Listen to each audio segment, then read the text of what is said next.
Hello everyone, welcome back to my channel. आज हम लोग डिस्कस करेंगे स्टील रूफ ट्रस के न्यूमेरिकल्स। लास्ट क्लास तक में हम लोग स्टील रूफ ट्रस के सारे थ्योरीज को कवर कर लिए थे कि किस तरह का आपको स्टील रूफ ट्रस होते हैं, कौन सा स्पैन में कौन सा स्टील रूफ ट्रस हम लोग यूज करते हैं और हम लोगों का डेड लोड, लाइव लोड और विंड लोड किस तरह से कैलकुलेट होता है। ये सारी चीजें हम लोग डिस्कस कर चुके हैं। अब आज उससे रिलेटेड हम लोग पहले कुछ न्यूमेरिकल्स कर लेते हैं, 2-3 टाइप्स के, और फिर उसके बाद हम लोग पर्लिन्स की तरफ मूव करेंगे। अब जब न्यूमेरिकल्स हम लोग डिस्कस करेंगे तो आपको इसमें आपके सारे वैल्यूज के लिए जो हम लोग टेबल बताए थे K1, K2, K3 के लिए, सीपीई के लिए और सीपीआई के लिए, इन पांचों टर्म्स के लिए आपको टेबल्स की रिक्वायरमेंट होती है। तो अब आपको क्वेश्चन में हम लोग जो डिस्कस करेंगे, हम लोग टाइप्स ऑफ क्वेश्चन डिस्कस करेंगे, किस तरह से वो सॉल्व होता है ये डिस्कस करेंगे। आपके एग्जाम पॉइंट ऑफ व्यू से बात करेंगे कि आपको उसमें जब आईएएस कोड नहीं अलाउड रहता है तो आपको किस तरह से वो कंडीशन जो देगा वो आपको क्या देगा वो देखा जाएगा। उस पर अभी हम लोग डिस्कस नहीं करेंगे, लेकिन अभी हम लोग पहले ये डिस्कस कर लेते हैं कि सारी चीजें निकलती किस तरह से हैं। जब चीजें पता चल जाएंगी कि किस तरह से सॉल्व होती हैं तो आपको अगर उसमें से K1 हम लोग कोड से अगर निकालते हैं, आपको अगर कोड अलाउड नहीं रहता है तो हो सकता है कि आपको K1 का वैल्यू क्वेश्चन में ही गिवन हो, ऐसा केस हो सकता है। तो हम लोग कोशिश करते हैं कि हम लोग कितने टाइप्स के न्यूमेरिकल आपके सिलेबस के अकॉर्डिंग आ सकते हैं उसको यहाँ पे हम लोग डिस्कस करें। तो एक न्यूमेरिकल आपका जो क्वेश्चन नंबर 1 आप बोर्ड पे देख रहे हैं, ये आपको सिर्फ विंड प्रेशर निकालने का आपको न्यूमेरिकल है। ये आपका एक टाइप हो सकता है, सबसे इजीएस्ट टाइप है। एक उसके बाद सेकंड न्यूमेरिकल जो हम लोग करेंगे उसमें हम लोग पैनल लोड्स के बारे में करेंगे कि पैनल लोड्स किस तरह से हम लोग निकालते हैं, इन पैनल्स पे कैसा लोड होता है, इंटरमीडिएट पैनल्स पे किस तरह से लोड होता है। उसमें हम लोग बहुत सारी चीजों को जानेंगे कि आपका प्लान एरिया क्या होता है, स्लोपिंग एरिया क्या होता है, और फिर आपको किस तरह से ये प्रेशर निकालने के बाद उसको हम लोग उसमें यूज करते हैं। ये आपको सेकंड टाइप के न्यूमेरिकल से क्लियर हो जाएगा। फिर हम लोग पर्लिन्स का आपका थोड़ा थ्योरी डिस्कस करेंगे और उसके बाद हम लोग पर्लिन्स से रिलेटेड एक न्यूमेरिकल करेंगे कि पर्लिन्स के लिए आप किस तरह से लोड कैलकुलेट करते हैं, और लोड कैलकुलेट करने के बाद जो डेड लोड, लाइव लोड और विंड लोड आता है उसको आप पर्लिन्स पे लगा करके किस तरह से पर्लिन्स को बीम की तरह से डिजाइन करते हैं। तो इन 3 पार्ट्स में आपका ओवरऑल सारा जो आपसे सिलेबस के अकॉर्डिंग आपका न्यूमेरिकल्स हो सकता है वो आपका कवर हो जाना चाहिए। इससे बियॉन्ड आपको जैसे डिजाइन का क्वेश्चंस है तो वो आपके सिलेबस के अकॉर्डिंग नहीं होना चाहिए, क्योंकि डिजाइन का क्वेश्चन का मतलब है कि आपको सिर्फ डेटा गिवन रहेगा कि जैसे आपका स्पैन कितना मीटर हो सकता है और आपको सारी चीजें डिजाइन करने बोलेगा। तो वैसे केसेस में आपको IS 875 कंपल्सरी रिक्वायर्ड होगा। प्लस डिजाइन का क्वेश्चन बहुत लेंदी होता है। पहले आपको शीटिंग्स, आपको सारे जो पर्लिन्स है वो डिजाइन करने पड़ेंगे, फिर उसके बाद आपको ट्रसेस डिजाइन करने पड़ेंगे। ट्रसेस के अंदर आपको टेंशन और कॉम्प्रेशन मेंबर आता है, आपको वो भी डिजाइन करना पड़ेगा। तो आपको सिलेबस के अकॉर्डिंग जो क्वेश्चन बन सकता है वो यही बन सकता है कि डेड लोड, लाइव लोड और विंड लोड के अकॉर्डिंग आप पैनल लोड्स कितना आ रहा है ये बता दीजिए। और उसके बाद ये भी हो सकता है उसमें अटैच कर दे कि अगर 6 मार्क्स का न्यूमेरिकल होगा तो पैनल लोड्स निकालने के बाद ये बोल दे कि पर्लिन्स किस तरह से डिजाइन होगा, पर्लिन का भी डिजाइन कीजिए। तो उस केस में हम लोग जो अभी क्वेश्चन नंबर 2 करेंगे जिसमें पैनल लोड आएगा, और क्वेश्चन नंबर 3 करेंगे जो आपका पर्लिन डिजाइन होगा, दोनों को हम लोग अटैच कर देंगे तो आपका एक न्यूमेरिकल बन जाएगा। तो ओवरऑल आपको क्वेश्चन बेसिकली 3 टाइप्स के ही आपके सिलेबस के अकॉर्डिंग आएंगे। तो 3 टाइप्स में हम लोग सबसे पहला क्वेश्चन जो आपको बोर्ड पे है ये है कि आपको determine the basic wind pressure. 1 line में आपको जो क्वेश्चन कह रहा है वो कह रहा है कि बेसिक विंड प्रेशर निकालिए। इसको हम लोग डिजाइन विंड प्रेशर भी बोलते हैं। ये आपको PZ निकालने के लिए बोल रहा है। अब क्या कंडीशंस गिवन है, क्वेश्चन कह रहा है a roof truss is to be built in Lucknow for an industry, the size of shed is 24 by 40 meters, the height of building is 12 meter at eaves, determine the basic wind pressure. अब ये eaves क्या होता है, ये जो आपको building का height बता दे रहा है 12 मीटर एट ईव्स। जब आप कोई सा भी एक ट्रस आप बनाते हैं, वो ट्रस को जब आप किसी वॉल पे या आप ब्रिक कॉलम पे अगर आप सपोर्ट करते हैं तो ये आपका या तो वॉल है या कॉलम है। तो इसके ऊपर जब आपका ट्रस सपोर्ट होता है तो वो आपको सपोर्ट से थोड़ा बाहर की तरफ भी आता है, कैंटिलीवर हो जाता है, ताकि आपका जो वाटर का जो आपका ड्रेनेज होगा जो रूफ का वो आपका बिल्कुल वॉल के बगल से आकर के होगा, वॉल पे ही नहीं होगा। तो ये जो आपका जिस वॉल पे आपका ये ट्रस सपोर्टेड रहता है, ये जो वॉल का जो टॉप का जो हाइट है ये आपको कहलाता है ईव्स। तो क्वेश्चन में कह रहा है कि आपको ईव्स का हाइट जो है वो 12 मीटर का है। इसका मतलब है कि आपके ग्राउंड से 12 मीटर आपका जो रूफ ट्रस है वो ऊपर की तरफ है। तो कई बार क्वेश्चन में आपको डायरेक्टली ये भी दे सकता है height of building is 12 meter above the ground level, तो वो नहीं लिख करके कई बार आपको ईव्स भी लिख दे, तो इसका मतलब यही होगा कि अबव द ग्राउंड लेवल का आपको वो हाइट है जितना दूर आपका ब्रिक वॉल होता है। इसके बाद यहां से आपको इस तरह से ट्रस चलता है, तो इसका मतलब है कि ट्रस का कोई भी पोर्शन इस 12 मीटर के अंदर में नहीं आएगा, इसके ऊपर से स्टार्ट होगा। अब इस क्वेश्चन में आपको क्योंकि सिर्फ बेसिक विंड प्रेशर निकालने बोल रहा है तो किस टाइप का ट्रस होगा, कितने स्पैन का होगा, ये सब आपका कंसर्न नहीं है। क्योंकि जब आप विंड प्रेशर निकालेंगे तो विंड प्रेशर का फॉर्मूला पीजेड होता है आपको 0.6 इंटू वीजेड स्क्वायर। अब जब ये आपको पीजेड निकालने के लिए वीजेड निकालना पड़ेगा, तो वीजेड आपको निकालने के लिए होता है K1 K2 K3 इंटू वीबी। तो आपको वीबी पता करना है लखनऊ के हिसाब से, K1 K2 K3 पता करना है आपको आपके सारे कंडीशंस के हिसाब से, ये मिल जाएगा आपको, वीजेड मिल जाएगा, वीजेड मिल गया तो आपका डायरेक्टली पीजेड आपको इससे मल्टीप्लाई होकर के निकल जाएगा। तो सारा कंसर्न आपका K1 K2 K3 और वीबी निकालने पे होगा। ठीक है, अब K1 K2 और K3 आप किस तरह से निकालेंगे? आपको पता है कि आपके कोड में एक टेबल गिवन है जिसमें आपको बेसिक विंड प्रेशर पता चल जाता है, वीबी। अगर उस टेबल में आपके सिटीज नहीं लाई करते हैं तो आप इंडिया का मैप ओपन करते हैं, उसमें से आप चुनेंगे कि आपका लखनऊ कहाँ आता है। अब लखनऊ आपका सेंट्रल यूपी में आता है। सेंट्रल यूपी या पूरा यूपी आपको प्लेन रीजन में आता है या आपको हिली रीजन में नहीं आता है। तो इस केस में अगर आपको पता है कि Lucknow is situated in plain areas, तो इसका मतलब क्या हो जाएगा कि therefore C is equal to 0। तो K3 आपको क्या होता है 1 प्लस CS। तो जब C इज इक्वल टू 0 हो जाएगा तो K3 क्या हो जाएगा आपका 1 हो जाएगा। तो आपको K3 का वैल्यू तो आपको डायरेक्टली मिल गया आपके क्वेश्चन में से ही। आप जैसे सिटी देखेंगे आपको K3 पता चल जाएगा 1 है। अब ये आपका K3 हो गया। अब आपको VB, लखनऊ आपको मिड यूपी में है और मिड यूपी आपको 47 मीटर पर सेकेंड के जोन में आता है। ये आपको अगर याद रहे तो बहुत बेटर है, आपको उसके लिए कोड की रिक्वायरमेंट नहीं होगी। आप जो मेजर सिटीज हैं आप उनका याद कर लें कि ये किस जोन में आता है। जैसे दिल्ली भी आपको 47 के ही जोन में आता है, लखनऊ भी आपको 47 के ही जोन में आता है। इसका मतलब है कि सेंट्रल दिल्ली यूपी से लेकर के दिल्ली तक का जो आपको इंडिया के मैप पे पोर्शन है वो आपको 47 मीटर पर सेकेंड के जोन में आता है। तो इससे आपको क्या मिल गया, VB मिल गया। VB इज 47 मीटर पर सेकेंड और यहां आप लिख देंगे from IS 875 part 3। Table number अगर नहीं भी याद हो कि कौन से टेबल नंबर में है या कौन से अपेंडिक्स में है तो आप कम से कम ये भी लिख देंगे कि फ्रॉम IS 875 पार्ट 3। तो ये पता चल जाएगा कि ये VB आप कहां किस रेफरेंस से ले रहे हैं। आप अपने मन से तो ये वैल्यू कहीं नहीं ले रहे हैं। ठीक है, अब ये VB आपको पता चल गया, K3 आपको पता चल गया। अब आपको निकालना है K1 और आपको निकालना है K2। अब K1 क्या होता है, रिस्क कोफिशिएंट, या इसको कई बुक्स में आप प्रोबेबिलिटी फैक्टर भी देखते होंगे। तो प्रोबेबिलिटी फैक्टर क्या है, मतलब कौन किस टाइप का बिल्डिंग है, कितने ईयर तक के लिए आप उसको डिजाइन करेंगे, उसके अकॉर्डिंगली उसका कोफिशिएंट होता है अलग अलग बेसिक विंड स्पीड पे, जो हम लोग लास्ट क्लास में डिस्कस किए थे। अब 47 हम लोगों को मिल गया है, मतलब K1 का जो हमारा टेबल था जो अलग अलग स्पीड के लिए था, तो हम लोगों को 47 के लिए देखना है, ये तो पता चल गया। अब हमारा स्ट्रक्चर कौन से टाइप का है, जो हमारे पास 4 टाइप से 5 इयर्स के लिए, 25 इयर्स के लिए, 50 इयर्स के लिए एंड 100 इयर्स के लिए। आपको ये डिसाइड करना होगा आपके क्वेश्चन में देख करके कि ये किस टाइप का आपका कैटेगरी में लाई करेगा। अब आपका गिवन है कि लखनऊ में आप एक इंडस्ट्री बना रहे हैं। इंडस्ट्री के केस में आपको पता है कि इंडस्ट्री हमेशा इंडस्ट्रियल एरियाज में बनाए जाते हैं जो शहर के बाहर सिचुएटेड होते हैं, शहर के अंदर नहीं होते हैं। और जब इंडस्ट्रियल एरिया होता है तो वहां आपको रेसिडेंशियल बिल्डिंग्स नहीं होते हैं, पॉल्यूशन के लिए बहुत सारे टाइप्स के, एयर पोल्यूशन, नॉइज पोल्यूशन, इनके वजह से आपको वहां रेसिडेंशियल एरियाज नहीं होते हैं। तो अब आपको जब इंडस्ट्रियल एरिया में है तो इंडस्ट्रियल एरिया का कॉन्सेप्ट आपको समझने की जरूरत है। ये पूरा अगर आपका एक इंडस्ट्रियल एरिया है, इसमें आपको यहाँ से सेंटर से एक रोड आ रहा है इस तरह से, तो आपको अगर आपके यहाँ एक प्लॉटिंग, ये आपका है, ये प्लॉट नंबर 1 कह लें इसको, ये एक प्लॉट नंबर 2 है, यहाँ आपको एक प्लॉट नंबर इस तरह से 3 है। तो इस पूरे प्लॉट में आपको सब में एक एक फैक्ट्रीज होते हैं। अब एक फैक्ट्रीज होते हैं जहां आपको प्रोडक्शन होता है, बाकी जगह आपको क्या होता है, डिस्ट्रीब्यूशन के लिए, ट्रांसपोर्टेशन के लिए ओपन रहता है। तो अगर आपका यहाँ पे कुछ अगर 24 बाई 40 मीटर का अगर आपका एक रूफ ट्रस है, तो दूसरा आपको दूसरे वाले प्लॉट में भी कुछ यहाँ होगा, तीसरा आपको हो सकता है कुछ यहाँ होगा और चौथा भी आपको कुछ यहाँ होगा। सबका एक्सेस जो होगा वो मेन रोड पे आपका हो जाएगा। अब 5वें के लिए हो सकता है यहाँ होगा।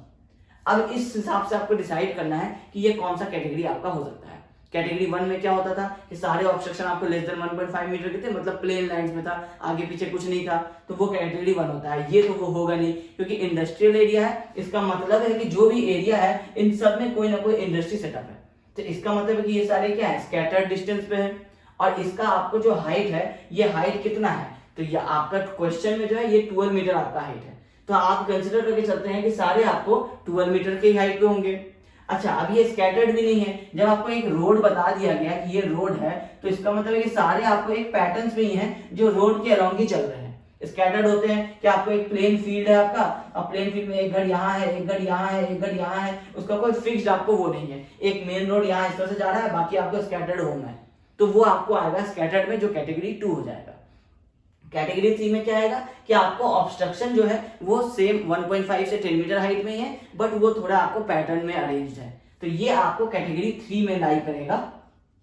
और आपको कैटेगरी 4 होता था कि जिसमें आपको क्लोजली स्पेस्ड होते हैं, तो क्लोजली स्पेस्ड हमेशा आपको रेसिडेंशियल एरिया होगा, जैसे आप अपने कॉलोनीज वगैरह में देखते हैं कि ये एक रोड है तो यहाँ एक घर है, तो यहाँ दूसरा घर होगा, यहाँ तीसरा घर होगा, यहाँ चौथा घर होगा। लेकिन इंडस्ट्री जब होगा, इंडस्ट्रियल एरिया, तो वो पूरे प्लॉट्स में पूरे में ही आप सिर्फ प्रोडक्शन यूनिट नहीं बनाते हैं, क्योंकि आपको उसमें बहुत सारी चीजें आपको शिपमेंट वगैरह करनी होती है, तो आपके ट्रक्स आते हैं, फिर उनका पार्किंग स्पेस होता है, तो आपको टोटल में सिर्फ कवरिंग्स ही नहीं आते हैं, रूफ ही नहीं आते हैं, आपको एक कॉर्नर में आपको कहीं पे प्रोडक्शन यूनिट बनाया जाता है, तो ये आपका वो प्रोडक्शन यूनिट हो जाएगा।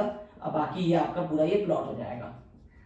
तो इस हिसाब से आपको ये समझना होगा कि कौन सा कैटेगरी है। कैटेगरी चूज करने में अगर प्रॉब्लम हो रहा हो तो कैटेगरी 3 और कैटेगरी 2 अगर आपके पास ऑप्शंस आ रहा है और उसमें अगर आपको कंफ्यूजन हो रहा है कि दोनों में से कौन सा चूज करना है, तो हमेशा याद रखेंगे कि कैटेगरी 1 का जो आपको K2 कोफिशिएंट है वो हायर होता है, फिर कैटेगरी 2 का मतलब कैटेगरी 4 का सबसे कम होता है K2 कोफिशिएंट, फिर कैटेगरी 3 का उससे थोड़ा ज्यादा होता है, 2 का उससे ज्यादा होता है और 1 का सबसे ज्यादा होता है। मतलब यहाँ पे अगर आपको 1.08 है तो यहाँ पे आपको 1.02 होगा, यहाँ 0.92 होगा और यहाँ हो सकता है 0.88 हो जाएगा।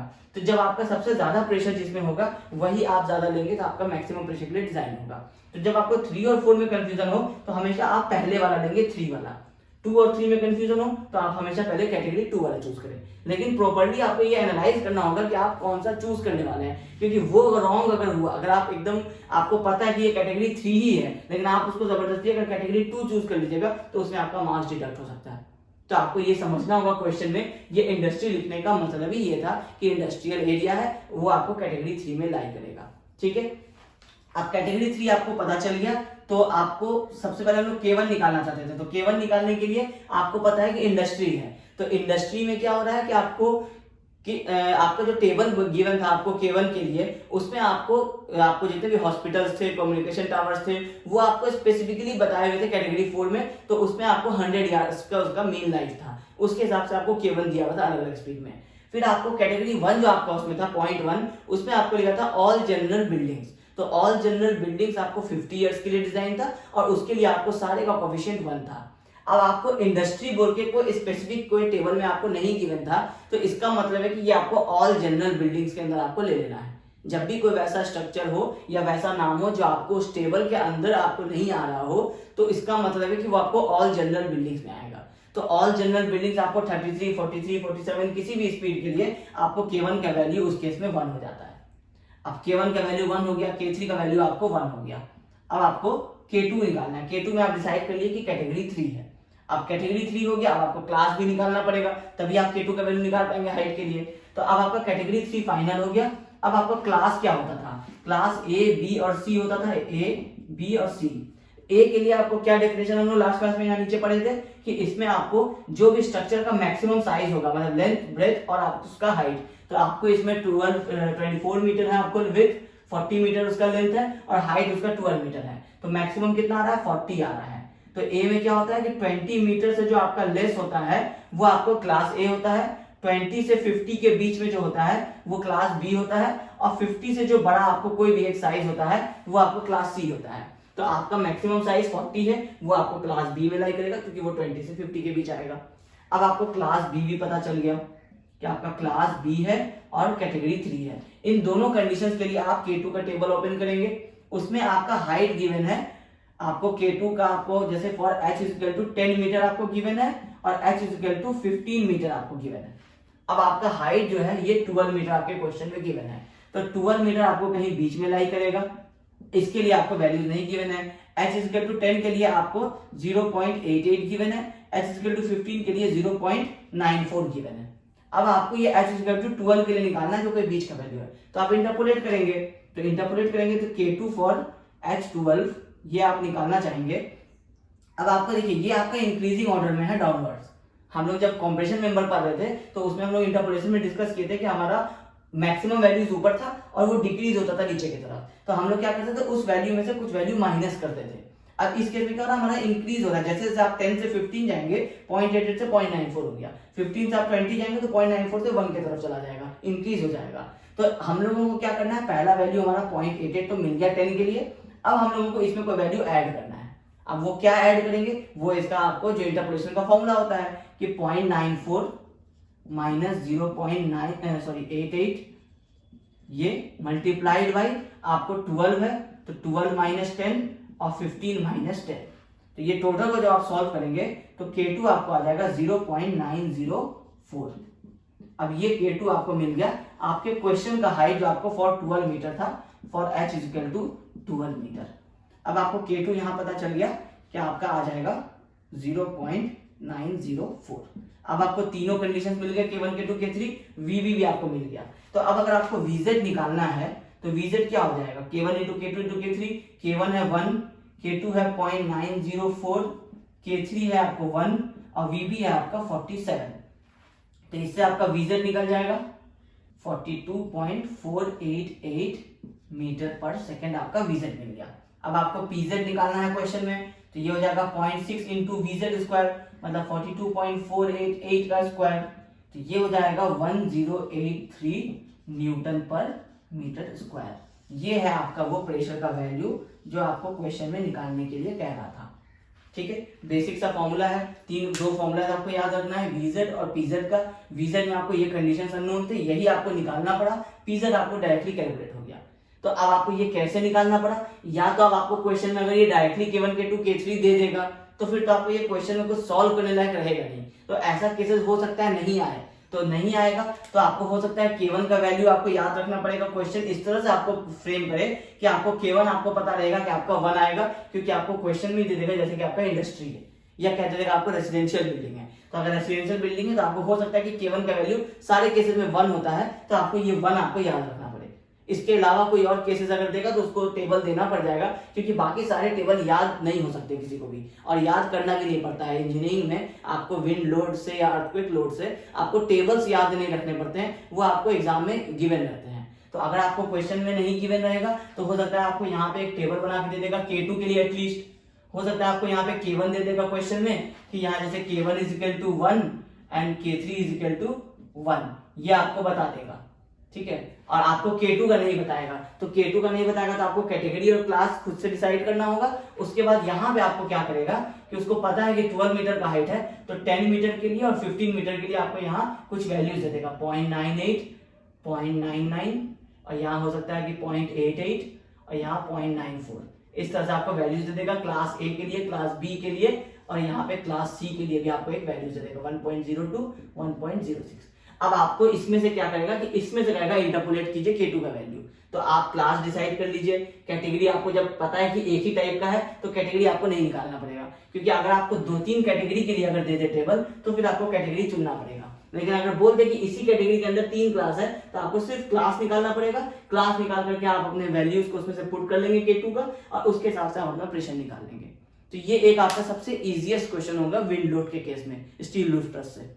अब सेकेंड हम लोग इसके बाद एक न्यूमेरिकल डिस्कस करते हैं, जिसमें हम लोग जैसे यहाँ पैनल बनाते हैं, तो ये आपका अगर एक इस तरह से पैनल बना हुआ है, ये पैनल 1 है, ये पैनल 2 है, ये पैनल 3 है और ये पैनल 4 है, तो इन सब पे जो आपका लोड्स एक्ट करता है, जो ऊपर में आपका शीट्स होता है, उसके बाद पर्लिन्स होता है, फिर आपका विंड लोड होता है, उसके वजह से जो आपका लोड्स एक्ट करता है, डेड लोड, लाइव लोड और विंड लोड, वो आपको सारे पैनल्स में किस तरह से आपके ट्रस में आते हैं, ये आपका एक क्वेश्चन, बहुत ही इंपॉर्टेंट क्वेश्चन ऐसा हो सकता है।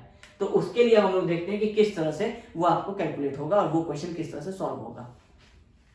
अब क्वेश्चन नंबर 2 देखिए, a prior roof truss is required for workshop building with following details, span given है 10 metre, slope 30 degree, spacing of truss 4 metre, roofing AC sheet 160 newton पर metre square, weight of purlin 100 newton पर metre, weight of truss 100 newton पर metre square, height of eaves 5.5 metre and is situated near Delhi.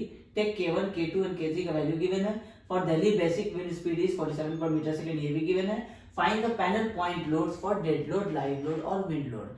अब इस question में क्या कह रहा है, पैनल पॉइंट लोड्स निकालिए। सबसे पहले पैनल पॉइंट लोड समझिए। आपको क्वेश्चन में कह रहा है प्रायर ट्रस है, तो आपको यहाँ पे आपका जो बेसिक आप लोग फर्स्ट वाले चैप्टर में पढ़े थे स्टील रूफ ट्रस के, कि आपको कितने टाइप्स के ट्रस होते हैं, आपको उसका फिगर ध्यान होना चाहिए क्योंकि आप एक ट्रायंगल तो बना देंगे। अब इसके अंदर आपको प्रैट ट्रस किस तरह से अरेंज होता है, तो प्रैट ट्रस में हमेशा ध्यान रखना है कि आपको जो आपका टॉप मोस्ट पोर्शन है एपेक्स, वहां से 2 इंक्लाइंड मेंबर्स इस तरह से आते हैं और फिर इसमें आपको एक वर्टिकल मेंबर आकर के सेम जॉइंट पे ही आपको मिल जाता है। ठीक है, फिर आपको दूसरा एक और यहाँ पे आपको इस तरह से आ जाता है। और ये जो सेंटर पोर्शन है ये प्रोवाइड नहीं करता है, ये सिर्फ सेंटर हम लोग इस तरह से मार्क कर देते हैं ताकि पता चले कि ये टोटल स्पैन अगर आपका 10 मीटर है तो वो सेंटर में आपका 5 मीटर है। ठीक है, अब आपका ये हो गया प्रैट ट्रस। अब प्रैट ट्रस में ये भी ध्यान रखना है कि अगर इस साइड आपका इंक्लाइंड इस तरह से आया है तो एक हॉरिजॉन्टल से अगर इस तरह इंक्लाइंड आएगा तो यहाँ भी हॉरिजॉन्टल से इस तरह ही इंक्लाइंड आएगा, और इस डायरेक्शन में अगर इस तरह से इंक्लाइंड गया है तो यहां से भी आपको इस तरह से ही इंक्लाइंड आएगा। अब आपको ये जो आप ट्रस बना रहे हैं, आप इसमें सही से देखेंगे तो 1 2 3 4 5 6 पैनल है। अब आपको कितने पैनल का प्रैट ट्रस बनाना है तो ये आपको क्वेश्चन में कंडीशंस के हिसाब से देखना पड़ेगा कि स्पैन कितने साइज का है। अब आपके क्वेश्चन में स्पैन जो है ये 10 मीटर का है, तो अगर आप 10 मीटर को अगर आप सेंटर में डिवाइड करेंगे तो ये 5 मीटर आपका ये हाफ पोर्शन होगा, ये हाफ पोर्शन होगा। तो आपको इसको इवन इंटरवल्स में आपको डिवाइड करना होगा, या तो आप 2 इंटरवल्स कर सकते हैं, 4 कर सकते हैं, 6 कर सकते हैं, क्योंकि अगर आप 5 इंटरवल्स करेंगे तो यहाँ पे आपको 1 2 एंड 2.5 हो जाएगा, फिर यहाँ पे 1 2 एंड 2.5 हो जाएगा। तो उसमें जब आप लोड्स निकालते हैं तो वो प्रॉपर्ली आप कैलकुलेट नहीं कर पाएंगे। तो आपको हमेशा क्वेश्चन में जब आपको 10 मीटर गिवन हो या कोई भी वैल्यू गिवन हो, आप उसको 2 4 6 8 इंटरवल्स ही आप उसका इवन इंटरवल्स चूज करेंगे। तो आप 10 मीटर का है, 2 पार्ट करेंगे तो 5 5 का हो जाएगा, तो फिर बीच में हम लोगों को ये सारा प्रैट ट्रस बन ही नहीं पाएगा। तो अब अगर प्रैट ट्रस बनाना है तो कम से कम हम लोगों को या तो 4 इंटरवल्स रखना होगा या फिर हम लोगों को 6 या 8 रखना होगा। तो 2 तो आपका कैंसिल हो गया। अब अगर आप 8 इंटरवल्स करेंगे तो पर इंटरवल का जो ये आपका साइज हो जाएगा, ये कितना हो जाएगा, ये आपको हो जाएगा 10/8, तो ये हो जाएगा 1.25 मीटर का। अब आप 1.25 मीटर में अगर आप अपने कंपोनेंट्स प्रोवाइड करेंगे तो पूरा ट्रस जो होगा वो बहुत हैवी हो जाएगा, कॉस्ट इफेक्टिव भी नहीं होगा। तो हम लोग क्या करेंगे, 8 वाला पोर्शन को भी हम लोग एलिमिनेट कर देंगे। अब हम लोगों को 4 या 6 करना है, तो हम लोग क्या करेंगे, अभी 6 वाला चूज कर ले रहे हैं, क्योंकि अगर हम लोग 6 लेते हैं तो इंटरवल्स भी आपको 1600 1700 mm के आसपास के आ जाएंगे। 4 लेते हैं तो हमारा एक स्पैन हमारा फिर 2.5 और 2.5 का हो जाएगा। तो प्रॉपर्ली प्रैट ट्रस बनाने के लिए जब हम लोग बड़े स्पैन में यूज कर सकते हैं तो हम लोग क्या कर रहे हैं, इसको 6 पैनल का कंसिडर कर ले रहे हैं। ये एजम्पशन के ऊपर है, आप 4 पैनल्स का कंसिडर करेंगे तो आपका लोडिंग उसी हिसाब से रिड्यूस हो जाएगा। 6 पैनल लेने का मतलब क्या है, हमारे पास एक ये ज्वाइंट आ गया, एक ये 2, ये तीसरा ज्वाइंट आ गया और ये 4 ज्वाइंट आ गया। सेम इधर से भी देखेंगे तो 1 2 3 और यहाँ पे ही 4 आ जाएगा। अब यहाँ पे 4 क्यों आएगा, क्योंकि आप जब ट्रस बना रहे हैं इसके ऊपर जब आप यहाँ पे एंगल्स लगाएंगे इस तरह से, यहाँ पे भी एंगल्स लगाएंगे, यहाँ पे भी एंगल्स प्रोवाइड करेंगे और यहाँ टॉप पे भी प्रोवाइड करेंगे। तो टॉप पे जब आप एंगल प्रोवाइड करेंगे तो यहाँ जो शीटिंग आता है ये कुछ इस तरह से जाता है और फिर यहां से दूसरा शीटिंग आपको इस तरह से जाता है। तो मतलब आपको हर शीटिंग को सपोर्ट करने के लिए आपको 4 पर्लिन्स जो है वो आपको एक डायरेक्शन में प्रोवाइड करना ही पड़ेगा। इसलिए सेंटर पे आके यहाँ पे ये 2 पर्लिन्स हो जाता है, तो दोनों का लोड जो इसके ऊपर आता है वो सीजी पे इस सेंटर पॉइंट पे ही आकर के लाई करता है, जो दोनों का अब सेंटर पॉइंट होता है। और ये यहाँ पे कनेक्टेड होते नहीं है, ये रिज से आपको कनेक्टेड हो जाते हैं। तो इसलिए हम लोग जितना ज्यादा पैनल्स रखेंगे और सुटेबल इंटरवल्स का रखेंगे तो हम लोगों का कैलकुलेशन जो होगा वो परफेक्ट होगा। तो अब हम लोग 10 मीटर के स्पैन को 6 इंटरवल्स में हम लोग डिवाइड कर लिए। ठीक है, अब हम लोग बेसिक पहले ज्योमेट्री वर्कआउट कर लेते हैं कि आपका टोटल आपका जो इसका जो है ये साइजेस क्या हो जाएगा। अब आपका ट्रस 10 मीटर का है और आपको इसमें स्पेसिंग जो है, स्पेसिंग ये क्या होता है कि ये आपका एक ट्रस है, ये आपका दूसरा ट्रस है, ये आपका तीसरा ट्रस है, ये आपको इस तरह से कनेक्टेड है। तो ये कह रहा है कि स्पेसिंग जो है ये आपका 4 मीटर है, मतलब इन 2 ट्रस, किसी भी 2 ट्रस के बीच का जो स्पेसिंग है ये आपका 4 मीटर है। ठीक है, तो अगर हम लोग एक एरिया की बात करें कि एक ये अगर हमारा इंटरमीडिएट ट्रस है बीच वाला, इसके ऊपर कितना लोड एक्ट करेगा, कितने एरिया का, तो ये इसके हाफ का एक्ट करेगा और इसके हाफ का एक्ट करेगा, बाकी हाफ का इस पे जाएगा, उधर के हाफ का उस पे जाएगा। मतलब ये जो आपका शेडेड पोर्शन है ये टोटल का जो वेट होगा ये आपको इस वाले ट्रस के ऊपर आएगा। तो हम लोगों का प्लान एरिया कितना हो जाएगा, या हम लोग यूं कहें कि हम लोगों का प्लेन एरिया कितना हो जाएगा, जो हम लोग जो हमारे पास 2 प्लेन है, एक हॉरिजॉन्टल प्लेन, एक हमारा इंक्लाइंड प्लेन है। तो अगर हम लोग फॉर हॉरिजॉन्टल प्लेन की बात करते हैं, for horizontal plane area is equal to 4 meter spacing का मल्टीप्लाइड बाई 10 मीटर स्पैन का, तो ये हो जाएगा आपका 40 मीटर स्क्वायर। ठीक है। अब दूसरा फॉर इंक्लाइन प्लेन, क्योंकि आपके जो ये तो आपका टोटल ट्रस के आपके ट्रस के ऊपर ये जो बॉटम से यहाँ से आपका लोड ट्रांसफर होगा, तो ये कितने प्लान एरिया में लोड आएगा, तो वो आएगा आपको 4 इंटू 10 40 का। लेकिन जो आपके शीटिंग्स आ रहे हैं वो तो आपको स्लोप्ड में आ रहे हैं, तो इसका मतलब है कि जब आप शीटिंग्स का टोटल वेट निकालेंगे तो उसमें आपको ये इंक्लाइन एरिया का उसमें यूज होगा, ये स्ट्रेट में तो आपको शीटिंग्स लग नहीं रहे हैं। तो अब आपको क्या करना होगा, फॉर इंक्लाइंड प्लेन उसके लिए भी आपको एक एरिया निकालना पड़ेगा। अब इंक्लाइन प्लेन के लिए आपको स्पेसिंग तो अभी भी आपका 4 मीटर का ही है, लेकिन आपका जो इंक्लाइंड है ये इंक्लाइंड कितना लेंथ है अभी आपको ये नहीं पता है। अब आपका टोटल इंक्लाइंड लेंथ कितना है, यहां से लेके सेंटर तक और सेंटर से लेके फिर इस वाले एंड तक, आपको ये टोटल निकालना है। तो अगर हम लोग सिर्फ एक पैनल की बात करें तो ये आपका एक ट्रायंगल है जिसमें आपका ये थीटा जो है ये 30 डिग्री आपको क्वेश्चन में यहाँ स्लोप गिवन है। तो हम लोग क्या निकालते थे, हम लोग जब अगर हम लोग इस टोटल लेंथ को L कंसिडर करें इंक्लाइन लेंथ को, तो L cos 30 जब हम लोग करते तो हम लोगों को ये टोटल आपका हॉरिजॉन्टल डिस्टेंस मिल जाता जो सेंटर तक का हम लोग निकाल रहे हैं। तो ये हमारा कितना है 5 मीटर है, क्योंकि 10 मीटर का स्पैन है। तो हम लोगों को L कितना आ जाएगा 5 डिवाइडेड बाई cos 30। ठीक है। और हम लोगों को विड्थ पता है कि ये हमारा 4 मीटर है। अब ये जो 5 डिवाइड बाई cos 30 निकाले ये हमारा सिर्फ एक साइड का है, इसको जब हम 2 से मल्टीप्लाई करेंगे तो हमारा दोनों साइड का टोटल L हम लोगों को मिल जाएगा। This value into 2 is equal to total length, और मल्टीप्लाई करेंगे हम लोग इसके स्पेसिंग से तो हम लोगों को एरिया निकल जाएगा। तो इंक्लाइन प्लेन के लिए एरिया आ जाएगा 5 बाई cos 30 इंटू 2, ये आपका टोटल लेंथ हो जाएगा, इंटू हम लोग 4 कर देंगे तो ये आ जाएगा 46.12 मीटर स्क्वायर। अब आपको ज्योमेट्री में से आपको ये लेंथ पता चल गया कि ये लेंथ आपको 5 cos 30 का है, तो ये हो जाएगा आपको 5.77 मीटर इधर भी और 5.77 मीटर इधर भी, ये आपको टोटल लेंथ आपका पता चल गया। ठीक है। अब आपका ये 10 मीटर का है, तो ये आपका जो लेंथ है ये आपका 2 मीटर का हो गया।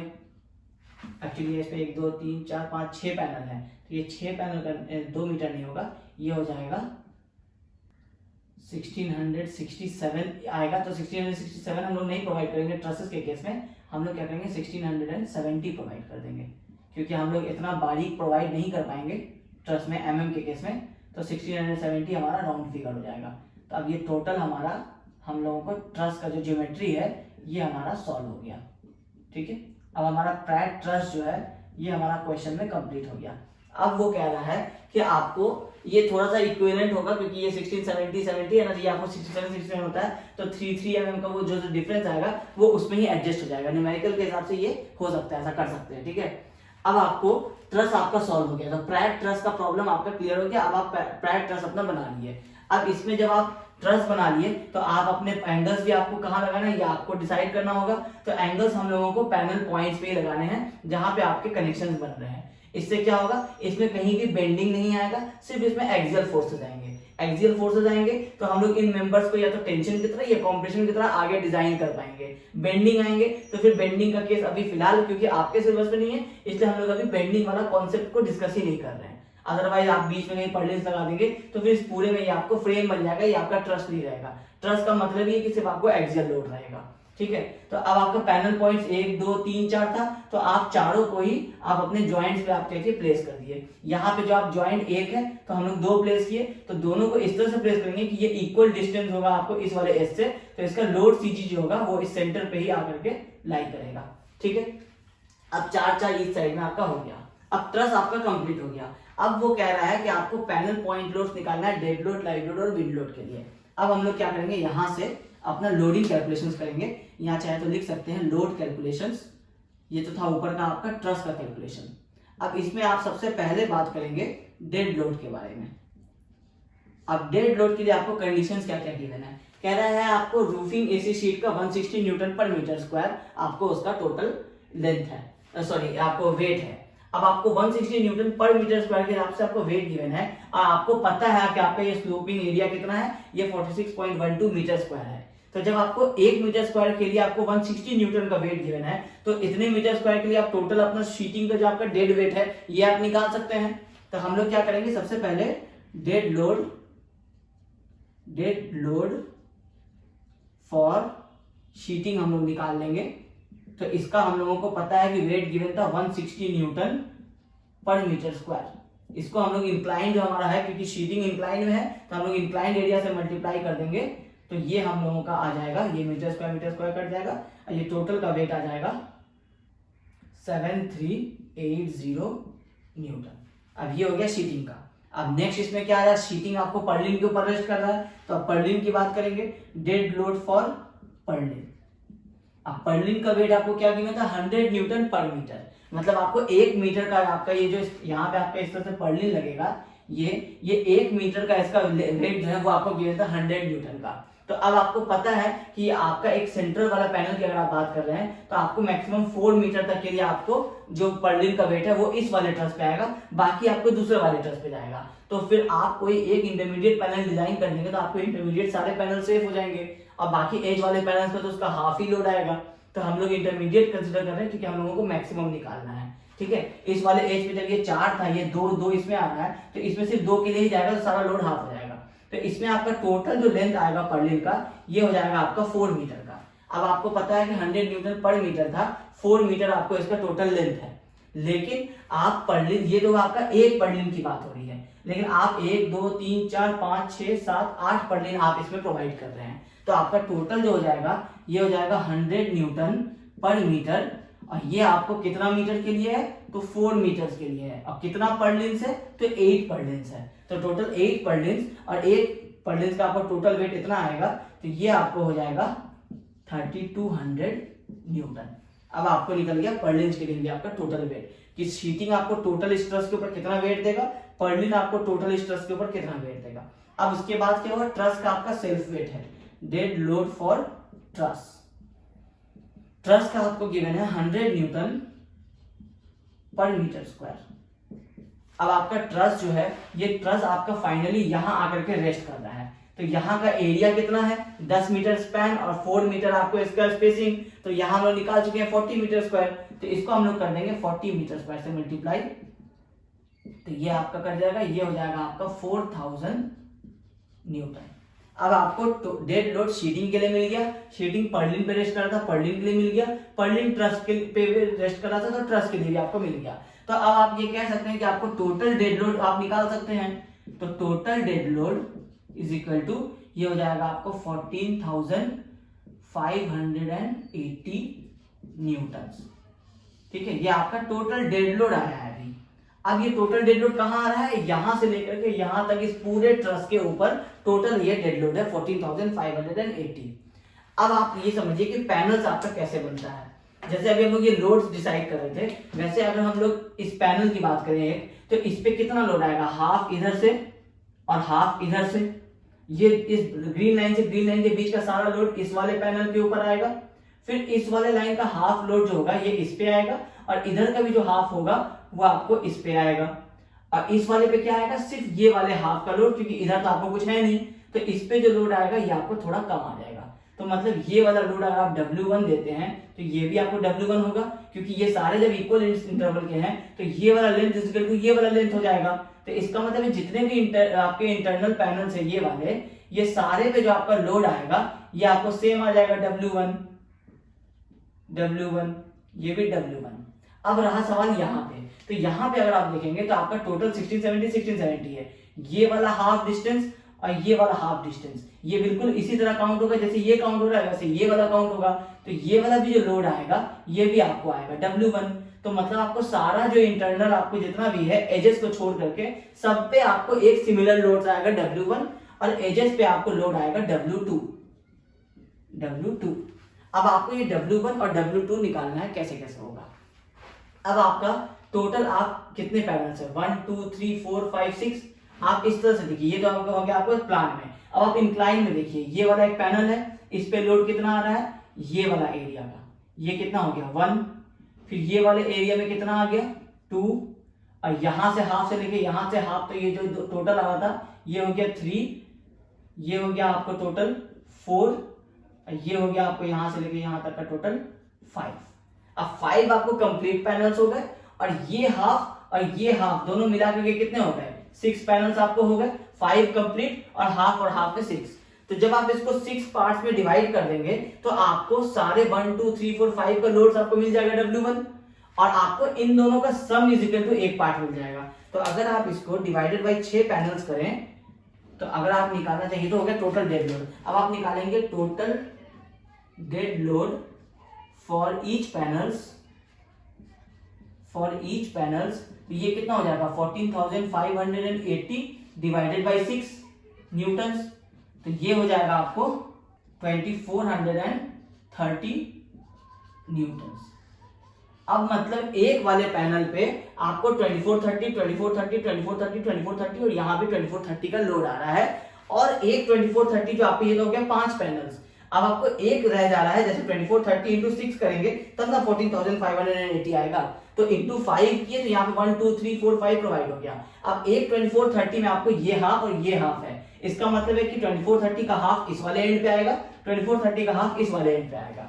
तो ये तो हो गया आपका फॉर ईच पैनल हो गया, या आप इसको लिख सकते हैं फॉर ईच इंटरमीडिएट पैनल, इस तरह से लिख सकते हैं फॉर ईच इंटरमीडिएट पैनल्स। ठीक है। अब आप अगर निकालना चाहेंगे कि total dead load for and panels, तो एंड पैनल्स का क्या है, आपको लेंथ जो है ये आपका हाफ है, ये 1670 टोटल था, तो ये आपको 835 का ही है।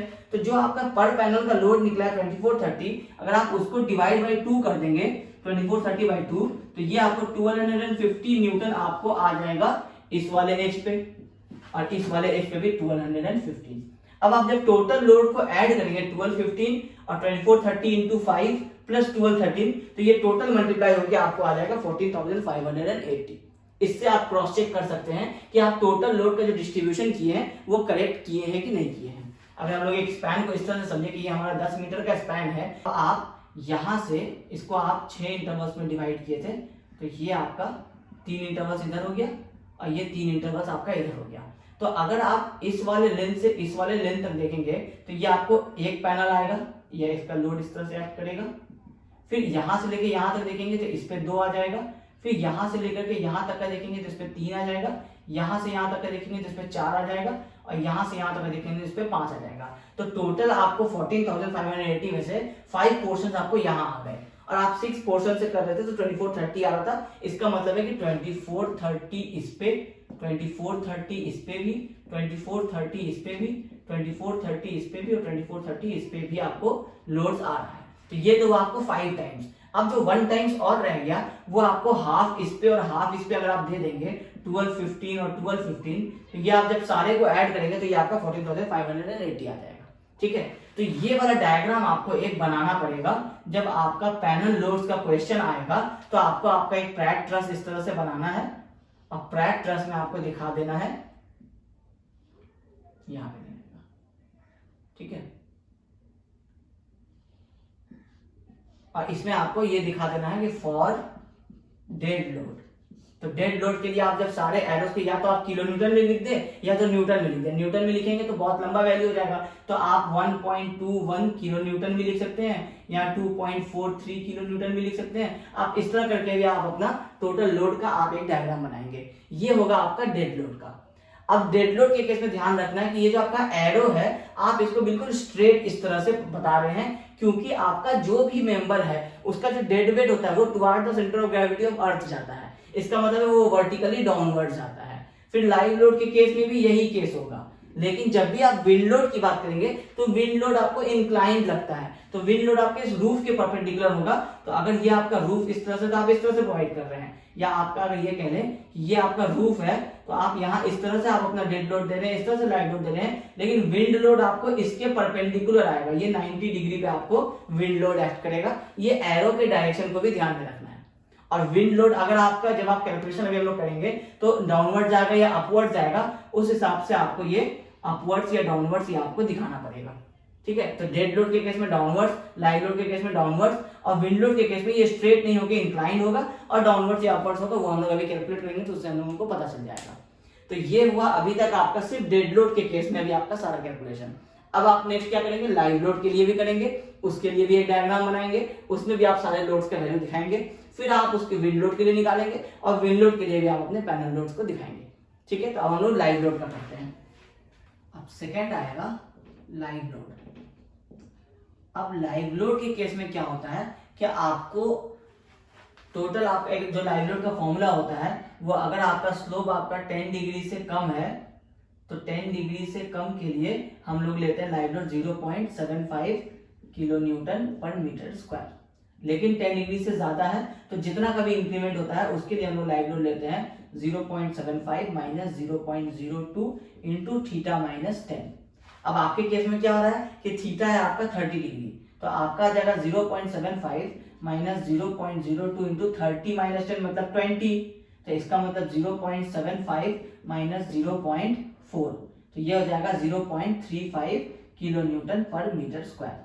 लेकिन हम लोग ये भी पढ़े थे कि मिनिमम लाइव लोड कितना होता है, ये होता है 0.4 किलो न्यूटन पर मीटर स्क्वायर। इसका मतलब आपके केस में जो लाइव लोड आ रहा था वो मिनिमम से कम आ रहा था, तो आप लेंगे मिनिमम लाइव लोड जो भी आपका कंडीशंस होता है तो वो होता है आपका 0.4 किलो न्यूटन पर मीटर स्क्वायर। अब आपका ये लाइव लोड का वैल्यू आपको मिल गया इस केस में। अब लाइव लोड हम लोग क्या निकाल रहे हैं, टोटल ट्रस के ऊपर निकाल रहे हैं कि आपका टोटल यहाँ आपको टोटल लोड कितना ट्रांसफर होगा, उसके हिसाब से हम लोग सारे पैनल पे अपना लोड्स को डिवाइड कर लेंगे। अब ये टोटल पैनल पे लाइव लोड तो क्या होगा कि एक ही पर्सन अगर आपके शीटिंग के ऊपर एक पर्सन जो आपके ऊपर आएगा जो यहाँ पे खड़ा होगा उसके वजह से ही इस पूरे ट्रस में आपको लोड आएगा। तो हम लोग थ्योरी के पोर्शन में ये डिस्कस नहीं किए थे कि जब भी हम लोग, ये तो हुआ हमारा लाइव लोड फॉर शीटिंग, जब अगर आप पर्लिन डिजाइन कीजिएगा तो लाइव लोड आपका 0.4 किलोमीटर पर मीटर स्क्वायर होगा। इसके हिसाब से आप एक पर्लिन के ऊपर, आपको ये पर्लिन है तो इसके ऊपर कितना एरिया का लोड्स आ रहा है वो लोड्स आप निकालेंगे और इसी 0.4 से मल्टीप्लाई करके आपको टोटल लाइव लोड आएगा और डेड लोड जैसे निकालते हैं वैसे आएगा, पर्लिन डिजाइन हो जाएगा। लेकिन अभी हम लोग पर्लिन तो कर नहीं रहे, अभी हम लोग निकाल रहे हैं टोटल स्ट्रस के ऊपर कितना लोड आ रहा है। तो जब भी हम लोग ट्रस की बात करेंगे तो एक पॉइंट आप नोट कर लीजिए कि फॉर ट्रसेस जो हम लोग लाइव लोड लेते हैं वो 2/3 ऑफ द लाइव लोड लेते हैं। तो 2/3 ऑफ द लाइव लोड का मतलब क्या है कि 2/3 ऑफ आपका 0.4 किलो न्यूटन पर मीटर स्क्वायर जो आपका आया था, तो ये हो जाएगा 0.267 किलो न्यूटन पर मीटर स्क्वायर। ये आप एक की पॉइंट आप नोट कर लीजिए कि जब भी ट्रसेस की बात करेंगे तो लाइव लोड हम लोग पूरा लाइव लोड नहीं लेकर के 2/3 ऑफ वो वैल्यू हम लोग लेंगे ट्रस के ऊपर। लेकिन जब हम लोग पर्लिन्स की बात करेंगे तो ये हो जाएगा आपका फॉर पर्लिन्स। जैसे हम लोग नेक्स्ट क्वेश्चन करेंगे उसमें हम लोग पर्लिन डिजाइन करेंगे तो पर्लिन में हम लोग लाइव लोड इससे मल्टीप्लाई करेंगे। लेकिन अभी हम लोग क्योंकि ट्रस पे टोटल वेट निकाल रहे हैं तो हम लोग 2/3 ऑफ ये लाइव लोड लेके उससे हम लोग अपना मल्टीप्लाई करेंगे अब मीटर स्क्वायर में। अब हम लोगों का ये आ गया आपका 0.267 किलोमीटर पर metre square.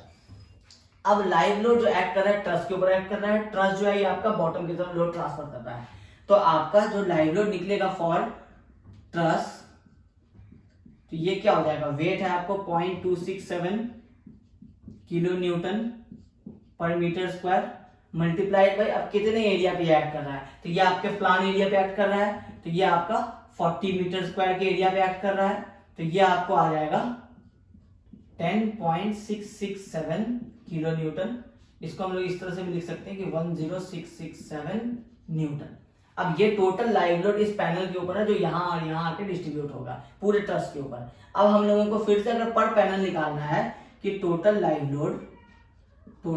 Load for each intermediate panels, तो हम लोग क्या करेंगे, इसको फिर से हम लोग डिवाइड कर देंगे 10667 डिवाइडेड बाय पैनल्स हमारे पास 6 है तो ये आ जाएगा 1778 न्यूटन। अब ये तो हो गया आपका इस केस में, यहां आपको यहां 2 यहां 3 यहां 4 और यहां 5। अब जो आपका एंड्स वाला है तो अब आप निकालेंगे total live load for and panels, तो ये कितना हो जाएगा, ये जो आपका 1778 आया है आप डिवाइड बाय 2 कर देंगे तो ये 889 न्यूटन आपका एंड पैनल्स पे आ जाएगा, ये आपका इंटरमीडिएट पैनल्स पे आ जाएगा। तो यहाँ पे आप लगा देंगे 889, यहाँ पे आ जाएगा आपका 1778 और ये सारे में 1778 चलेगा और यहाँ पे फिर से आ जाएगा 889। जब आप इस टोटल को ऐड करेंगे तो ये आपका 10667 न्यूटन आपका आ जाएगा। इसका मतलब है कि आप टोटल, अब आपका ये डायग्राम बन गया फॉर लाइव लोड। इसके लिए क्या हो गया, सब में आप सबका यहाँ वैल्यू लिख दिए 1778। तो इससे समझ में आ गया कि सारे पैनल्स पे आपको कितना लोड आ रहा है। आपको ध्यान आ रहा होगा कि जब आप अपना ट्रस एनालिसिस करते थे तो आप इसी तरह से आप अपने को लोड्स गिवन होते थे और आप उससे आप अपने निकालते थे सारे फोर्सेस, एक एक करके आप एक एक पॉइंट का फ्री बॉडी डायग्राम बनाते थे और वहां से आप अपने नोट्स कंप्रेशन और टेंशन में निकालते चले जाते थे। यही आपका ट्रस एनालिसिस का पार्ट। तो ये लोड्स कहाँ से आते थे, हम लोग ये लोड्स इसमें सीख रहे हैं अपने स्टील रूफ ट्रस में, क्योंकि ट्रस एनालिसिस अब आपको नहीं करना है अभी इस सिलेबस में। और फिर अंदर के जो आपको टेंशन और कॉम्प्रेशन मेंबर्स आ जाते हैं, ये आप अपने यूनिट 3 और यूनिट 4 में कर ही रहे हैं, तो वो भी आपको स्टील रूफ ट्रस के अंदर नहीं करना है, क्योंकि इस यूनिट का अपना एक पर्टिकुलर मार्क्स है। तो इसको आपको इसी के अकॉर्डिंग आपको सॉल्व करना होगा। आप सिर्फ फोर्सेस निकाल देंगे, डेड लोड, लाइव लोड और विंड लोड के, आप बता देंगे कितने फोर्सेस आ रहे हैं, उसके हिसाब से फिर आप अपने ट्रस एनालिसिस को करेंगे कि टोटल हॉरिजॉन्टल लोड कितना आ रहा है, टोटल वर्टिकल लोड कितना आ रहा है, कितना उसमें फोर्सेस आ रहे हैं, और वो फोर्सेस के लिए वो डिजाइन होगा। ठीक है, तो ये हो गया आपको लाइव लोड के केस में। अब हम लोग डिस्कस करते हैं मेन हमारा विंड लोड, कि इसके केस में आपको किस तरह से आपका कैलकुलेशन निकलेगा और वो आपके पैनल्स के ऊपर लगेगा। अब लास्ट है आपका विंड लोड। अब विंड लोड के लिए आपको किस तरह से कैलकुलेशन स्टार्ट करना है, आपको अल्टीमेटली क्या निकालना है, फोर्स निकालना है। तो उसको यहाँ लिख देगा आपने, आपको अल्टीमेटली फोर्स निकालना है। तो फोर्स के लिए आप CPE माइनस CPI, और इसको आप एरिया से मल्टीप्लाई करेंगे और PZ से मल्टीप्लाई करेंगे। एरिया आपको मिल जाएगा, PZ आपको 0.6 इंटू VZ² से आएगा, और VZ आपको K1 K2 K3 into VB से आएगा। अब क्वेश्चन में आपको क्या किया है, इस बार आपको IS कोड ज्यादा नहीं ओपन करने के लिए, इस बार आपको सिर्फ एक बार ही IS कोड ओपन करना होगा जब आपको CPE और CPI का आपको टेबल चाहिए होगा।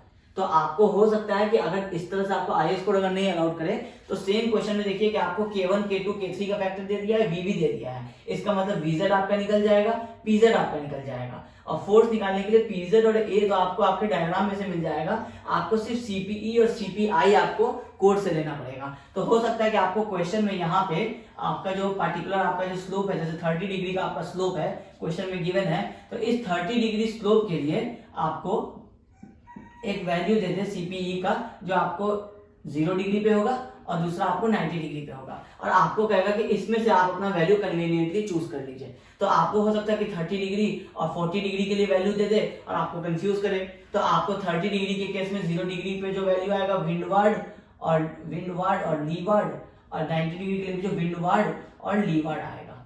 ये दो केस आएगा। अब ये विंडवार्ड लीवार्ड अभी हम लोग डिस्कस किए थे, क्या होता है कि जब हम लोग, अगर हमारा ये एक ट्रस है और हम लोग ये एज्यूम कर रहे हैं कि इस पे जो लोड आ रहा है वो आपका इस डायरेक्शन से आ रहा है, तो इस डायरेक्शन से आ रहा है तो इसका मतलब है कि theta is equal to 0 degree, और सेम इसी डायरेक्शन से जब आ रहा है तो जब इस डायरेक्शन से विंड चलेगा तो ऐसा तो नहीं है कि सिर्फ इम्पैक्ट जो है वो इस पे और इस पे ही पड़ेगा, ये इसके 90 डिग्री से होकर के भी तो कुछ हिट करेगा, लेकिन हो सकता है कि वो वैल्यू आपको थोड़ा सा कम हो। जब आपका एक विंड चलता है किसी एक पार्टिकुलर, अगर इस बोर्ड की तरफ विंड चल रहा है तो वो इस बोर्ड को हिट करेगा और उस डायरेक्शन में आपको सामने वाले उस तरफ के पोर्शन को भी हिट करेगा, अगर ये वॉल आपको ओपन रहेगा तो। लेकिन ऐसा तो नहीं है कि विंड चल रहा है तो एग्जैक्टली वो सेम डायरेक्शन में ही चलता है। विंड आपको रोटेट भी करता है, तो रोटेट करेगा तो हो सकता है कि वो आपको साइड से इस तरह से स्ट्राइक करे। तो जब साइड से स्ट्राइक करेगा तो 0 डिग्री पे जब स्ट्राइक कर रहा होगा कुछ वैल्यू से, तो हो सकता है कि आपको 90 डिग्री पे भी आपको कुछ वैल्यू से स्ट्राइक करे।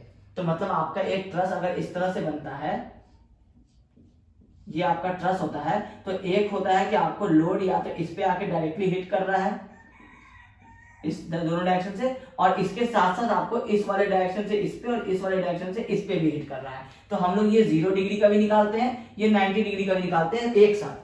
ठीक है, 0 के लिए भी चेक करते हैं, 90 के लिए भी चेक करते हैं, उसमें से जो आपका गवर्न होता है। फिर 0 डिग्री के अंदर आपको विंडवार्ड और लीवार्ड, जब आप 0 की बात करते हैं तो ये आपका विंडवार्ड होता है, ये आपका लीवार्ड होता है। तो आप इधर भी देखते हैं इधर भी देखते हैं कि किधर आपको मैक्सिमम आ रहा है, वो वाला फोर्स हम लोग लेंगे। और फिर जब आप 90 डिग्री की बात करते हैं तो आपको पैरेलल, मतलब आपको इसके पैरेलल चलता है, ये आपका रिज है, तो रिज के पैरेलल ये फोर्स चलता है। तो एक आपको इसको क्या करते हैं, आप 2 पार्ट में डिवाइड कर देते हैं। ये जो आपका बाहर वाला जो पोर्शन होता है ये आपका कहलाता है आउटर पैनल, ठीक है, और ये वाला भी आपको कहलाता है आउटर पैनल। ये जो आउटर पैनल है ये आपको होता है L/4, ये भी होता है आपको L/4, और बीच का जो पूरा पोर्शन होता है L/2 वो आपको होता है मिडिल पैनल।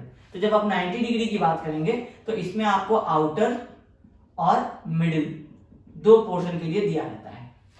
तो जब आप 0 डिग्री की बात करेंगे 30 डिग्री स्लोप में, इसको छोड़ देते हैं अभी, 30 डिग्री की बात कर रहे हैं, तो जब आपका 30 डिग्री आपका ये पिच है, इसमें आपको विंड कितना फोर्स में लग रहा है, तो 0 के केस में पहले इधर और इधर लगेगा 2, और ट्रस का क्योंकि 4 पार्ट है, 2 पार्ट इधर इंक्लाइंड है और 2 पार्ट ये वाला आपको ट्रस के साइड में इंक्लाइंड है, तो आपको ये वाले साइड में 0 डिग्री में 2 वैल्यूज मिलेगा, और 90 डिग्री के केस में भी आपको आउटर वाले पोर्शन में कुछ फोर्स लगेगा और इनर वाले पोर्शन में भी कुछ फोर्स लगेगा।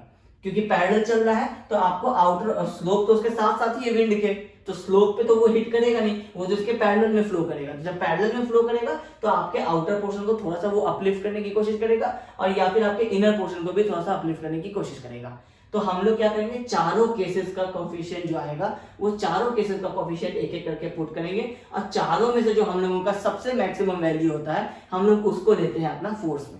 जैसे अगर हमारा ये विंडवार्ड साइड में 1000 न्यूटन के फोर्स से आपका विंड लग रहा है, यहाँ आपको 768 लग रहा है, इस वाले साइड में 234 लग रहा है, और इस डायरेक्शन से जो आएगा ये वाला जो हिट करेगा ये आपका 998 लग रहा है। तो चारों डायरेक्शन में सबसे ज्यादा इंपैक्ट अगर आपको 1000 न्यूटन का आ रहा है, तो जब आप 1000 के लिए एक पोर्शन को सेव करेंगे तो आप चारों साइड को 1000 के लिए ही डिजाइन करेंगे, क्योंकि हो सकता है कि विंड अभी आपका इधर से आ रहा है, कल के दिन ये विंड आपको इस डायरेक्शन में आएगा, तो ये वाला साइड आपको ज्यादा 1000 इधर हो जाएगा और 768 उस केस में रिवर्स हो जाएगा। लेकिन हो सकता है कई बार आपको इस डायरेक्शन में हिट करे, तो मैक्सिमम 998 है, इसका मतलब है कि 1000 के लिए अगर आप डिजाइन कर देंगे तो ये पोर्शन सेफ हो गया। फिर हो सकता है इधर से हिट करे तो ये कभी आपको 998 है, तो मतलब प्रोबेबिलिटी आपको पूरा है कि विंड किसी भी साइड से चल सकता है। तो हम लोग क्या करते हैं, चारों साइड का पहले निकाल लेते हैं, उसमें से जो सबसे मैक्सिमम वैल्यू आता है उसको हम लोग ले लेते हैं अपना टोटल फोर्स का ये कोफिशिएंट, और उससे हम लोग मल्टीप्लाई करते हैं पीजेड को, और वो एक सिंगल प्रेशर के वैल्यू से वो आगे सारा आपका विंड लोड का कैलकुलेशन आता है। अभी करेंगे तो उसमें आपको और कॉन्सेप्ट क्लियर हो जाएगा।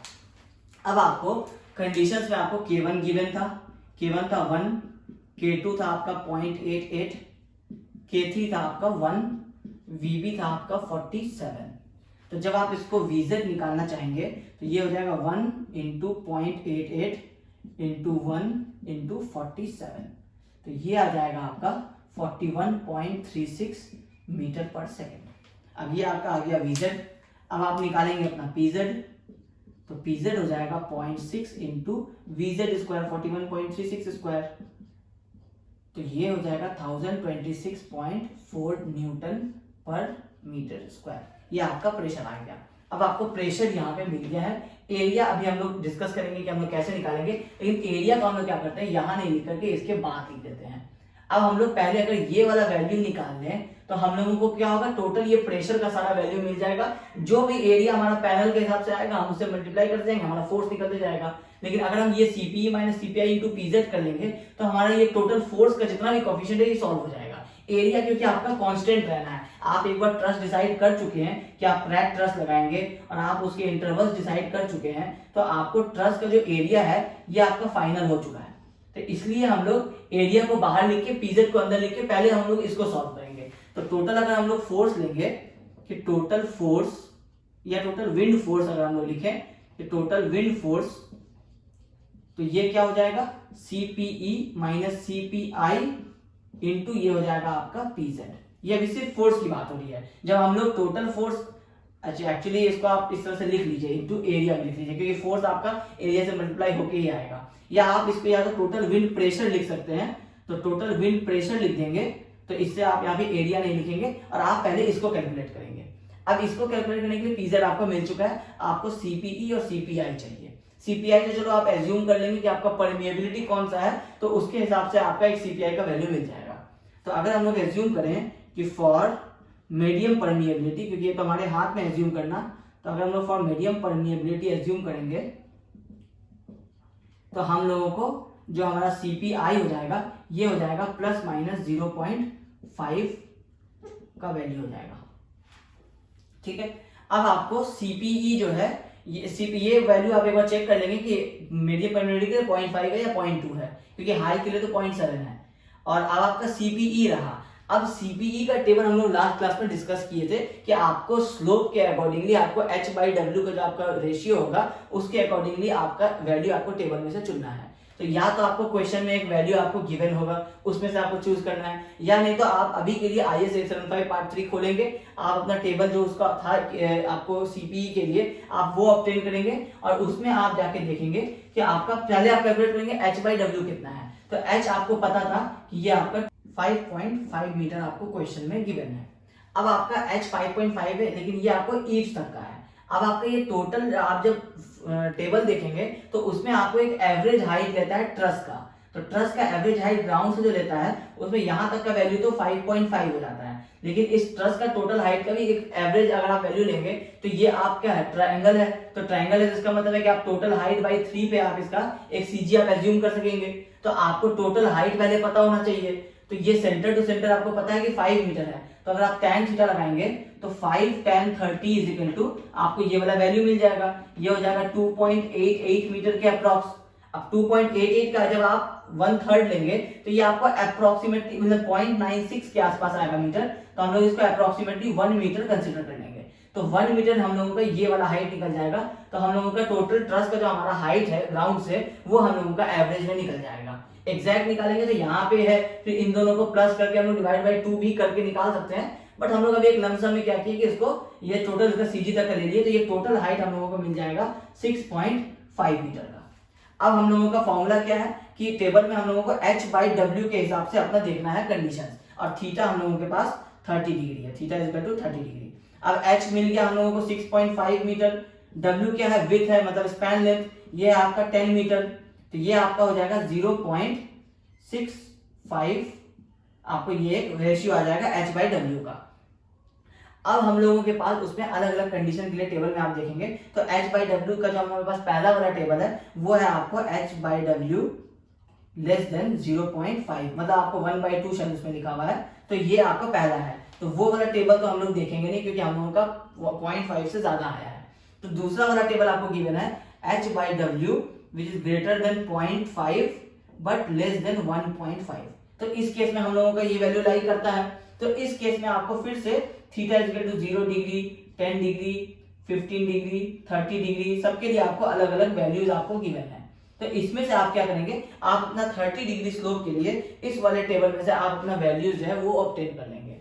तो हम लोग अब वैल्यूज को यहाँ ऊपर में यहाँ लिख देते हैं।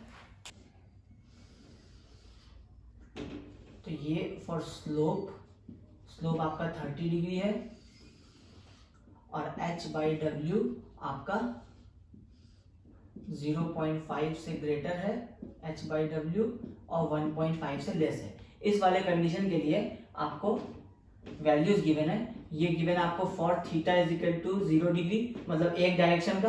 तो इसके अंदर आपको दो कंडीशंस होंगे, विंडवार्ड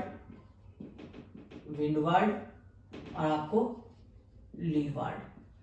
और फिर आपको for theta is equal to जब 90 डिग्री निकाल रहा होगा तो उसमें अभी आपको दो कंडीशन होगा, फॉर 1/4 ऑफ द पैनल, मतलब आपको जब इसकी हम लोग बात करें तो उधर का 1/4 और बीच वाला होगा फॉर आपको हाफ पैनल।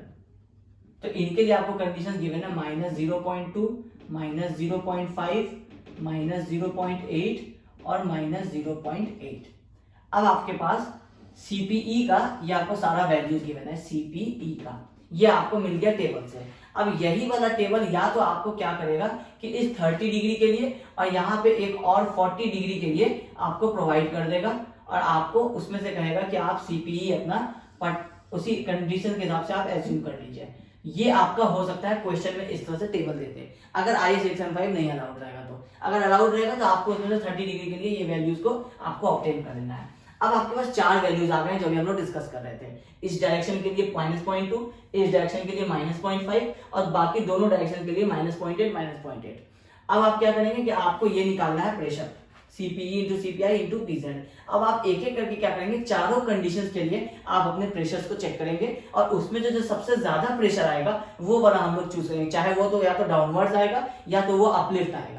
क्योंकि अभी आपके पास CPE है फिर CPI का भी आपके पास वैल्यूज है, तो दोनों में जब हम लोग प्लस माइनस करेंगे तो वो क्या कंडीशंस आएगा वो टोटल अभी हम लोग बोर्ड पे इसका डिस्कस कर लेते हैं।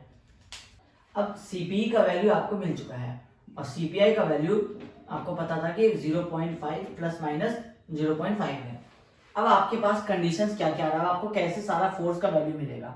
आपको निकालना है सबसे पहले CPE माइनस CPI और इनटू आप PZ करेंगे तो इससे आपको एक वैल्यू आ जाएगा और इसमें आप मल्टीप्लाई करेंगे ये तो आपको ये फोर्स का वैल्यू आ जाएगा।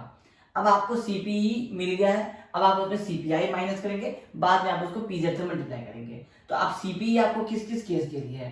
पहला केस है आपको for theta is equal to 0 degree, आपके पास एक विंडवार्ड बन रहा है और दूसरा आपके पास लीवार्ड बन रहा है, ठीक है। और फिर आपको theta is equal to 90 degree के लिए, इसके लिए भी आपको फॉर परपेंडिकुलर टू आपको रूफ ट्रस बन रहा है, आप इसको लिख सकते हैं परपेंडिकुलर टू रूफ ट्रस, और एक आपको बन रहा है पैरेलल टू रिज, जब वो आपको रिज के साथ साथ आपको पैरेलली जब फ्लो करेगा। तो अब दोनों ही चारों ही केसेस में विंडवार्ड में भी आपको क्या हो रहा है, दो केसेस बनेगा, क्योंकि CPE तो आपको एक वैल्यू है -0.2।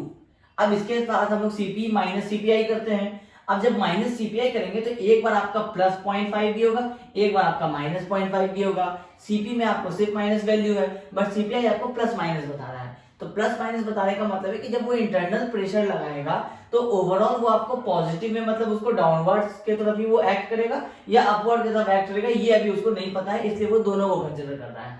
तो हम लोगों को क्या करना है, पहले 0.2 प्लस हम लोग 0.5 एक्ट करेंगे लेंगे, उसके दूसरे वाले में -0.2 -0.5 लेंगे। ये दोनों केसेस जो लेंगे प्लस और माइनस, ये आपको भी विंडवार्ड के लिए ही ले रहे हैं, theta is equal to 0 degree के लिए। इसमें आप जब मल्टीप्लाई करेंगे आप अपना PZ का वैल्यू, तो इससे आपको आ जाएगा इसके केस में एक प्रेशर और इसके केस में एक प्रेशर, ये तो हुआ आपको विंडवार्ड का। अब लीवार्ड में आपका प्रेशर वैल्यू कितना, -0.5, तो इसमें हो जाएगा आपको -0.5।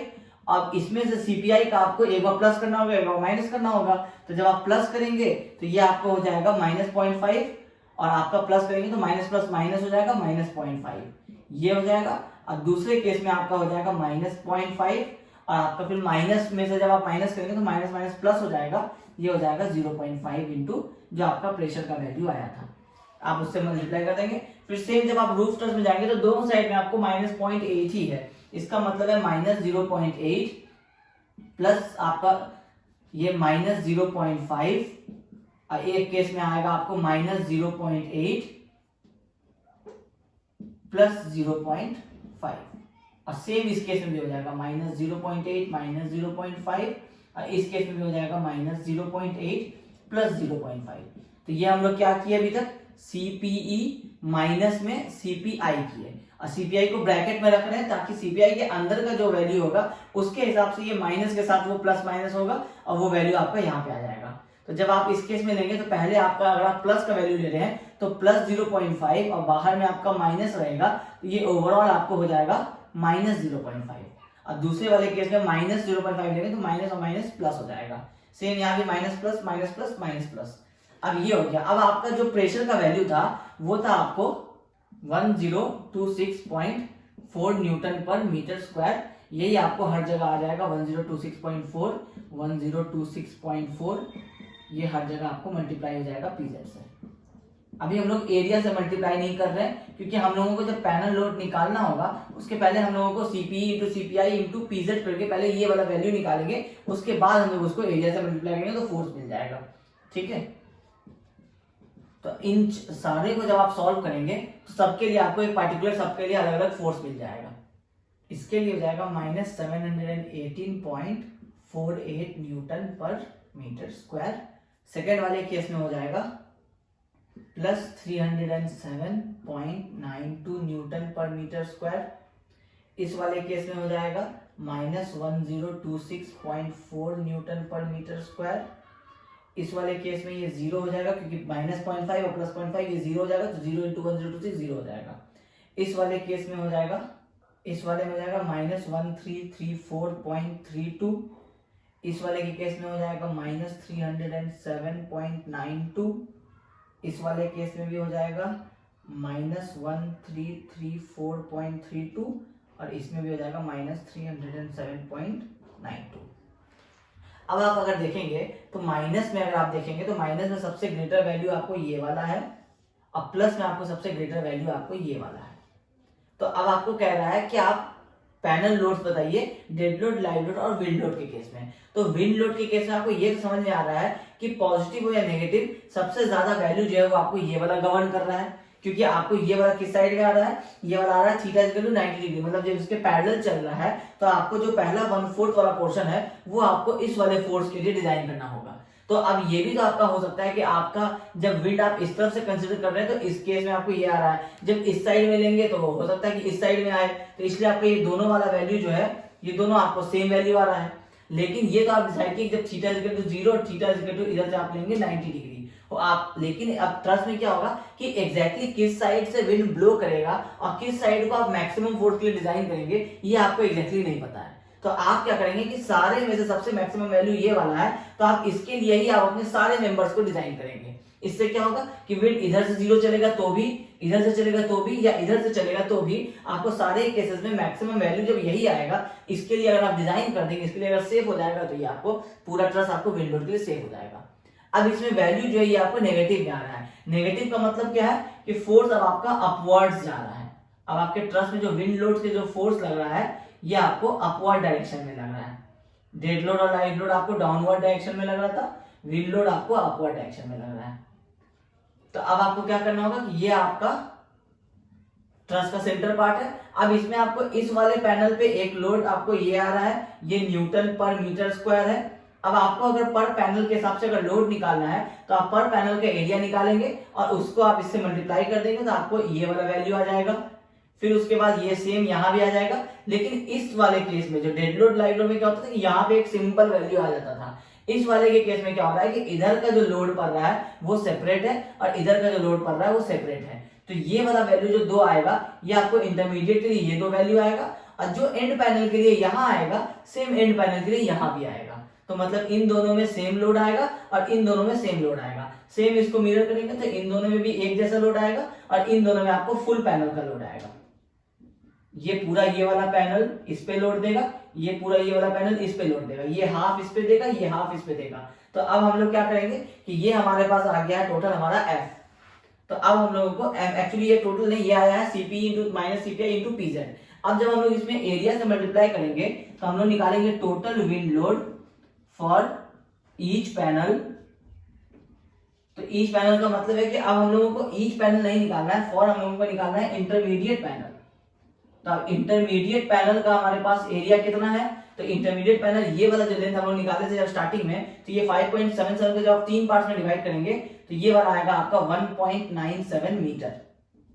तो अब हम लोगों के पास टोटल एरिया कितना आ गया है, तो टोटल एरिया ये हमारे पास 1.97 मीटर इंटू जो हमारा स्पेसिंग है वो 4 मीटर का था तो ये इंटू 4 मीटर हो जाएगा।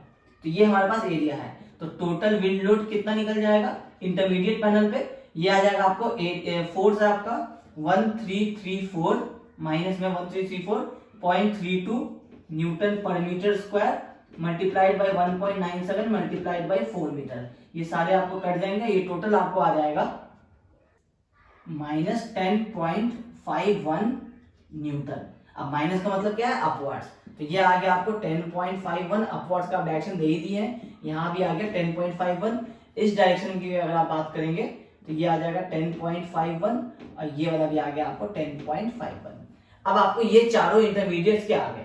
अब आपको ये जो आपको कॉर्नर्स वाले जो आपको चारों है एरोस, इन चारों का क्या होगा, इसका भी अगर आप डिवाइड बाई 2 कर देंगे कि माइनस 10.51 डिवाइडेड बाई 2 कर देंगे तो ये आ जाएगा आपको माइनस में 5.03 राउंड फिगर में आ जाएगा।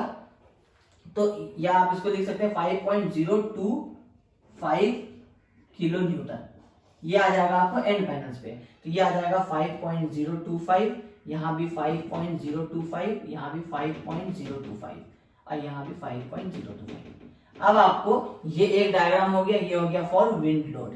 इसके पहले आप बना चुके थे एक लाइव लोड के लिए, उसके पहले आप बना चुके थे एक डेड लोड के लिए। तो आपके केसेस में आपको क्वेश्चन कह रहा था कि panel loads for dead load, live load और विंड लोड बताने के लिए, आप तीनों केसेस में बता दिए हैं। अब इसमें जो आपको प्रॉब्लम हुआ वो सिर्फ एक प्रॉब्लम हुआ कि लेंथी तो है, लेकिन प्रॉब्लम ये होगा आपको सिर्फ कि आपको ये जो आप सीपीई का टेबल है ये आपको सिर्फ पता चल जाएगा अगर, तो बाकी आपको इस पूरे क्वेश्चन में K1 K2 K3 भी गिवन था, VB भी आपको गिवन था, तो आपको इसमें IS 875 का जरूरत नहीं पड़ेगा।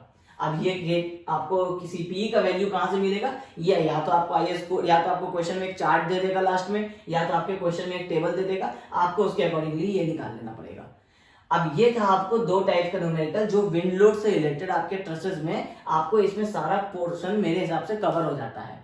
अब जो नेक्स्ट क्वेश्चन है वो हमारा पर्लिन्स का है। तो ये वीडियो क्योंकि काफी लेंदी हो गया, तो नेक्स्ट पर्लिन का जो हम लोग जो थ्योरी और उसका जो न्यूमेरिकल डिस्कस करेंगे वो हम लोग नेक्स्ट वाले क्लास में करेंगे। तो उसके बाद हमारा स्टील रूफ ट्रस का सारा पोर्शन कंप्लीट हो जाएगा, ये यूनिट हमारा कंप्लीट हो जाएगा। फिर हम लोग कॉलम बेसिस उसके बाद वाले क्लासेस में होपफुली एक क्लासेस में हम लोग कंप्लीट कर देंगे। तो आज के क्लास को हम लोग यहीं पे एंड करते हैं। नेक्स्ट वाले क्लासेस में हम लोग पर्लिन्स के थ्योरी और न्यूमेरिकल्स को डिस्कस करेंगे। तो आई होप आपको आज के इस वीडियो में कोई भी प्रॉब्लम नहीं हुआ होगा। तो अगर आपको ये वीडियो पसंद आया तो इस वीडियो को जरूर लाइक कीजिएगा और मेरे चैनल को सब्सक्राइब कीजिएगा। Thank you.